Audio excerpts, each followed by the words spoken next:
superpower flying into a sovereign country, bombing its military bases, and capturing its president? It sounds like a movie, right? But according to United Nations President Donald Trump's statement, it is true. Yes, this has just happened in Venezuela. US military allegedly captured Venezuela's president. So, is this a law enforcement or act of war? Or is this justice or is it a death of international law? This explosions just happened in Venezuela's capital, Caracas, at 2 a.m.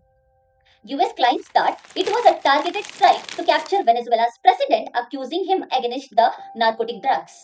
While Venezuela calls this as an aggression, but US clarifies it based on the three grounds.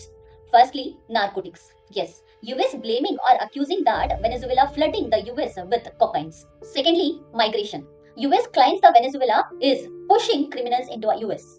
Thirdly, it affects on the national security. But in international relations, nothing is ever just about the drugs. Venezuela sits on the world's largest proven oil reserves as the Middle East are unstable. Now, the US needs a secure energy sources close to its home. And there is also a revival of the Monroe Doctrine, which was happened in 1823.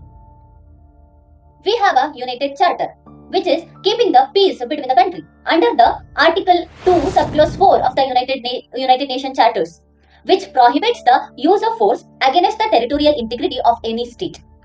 Along with that, capturing a sitting head of the state without a UN mandate is a massive violation of the sovereignty. So, if this becomes a new trend or new normal, then no leader in the world is safe. We are witnessing the death of the UN Charter in the real time. And the line between the law enforcement and war has just been blurred. History is written by the victors, but your answer must be written with the facts. Was this incident is justice or jungle raj? Drop your opinion on the comment.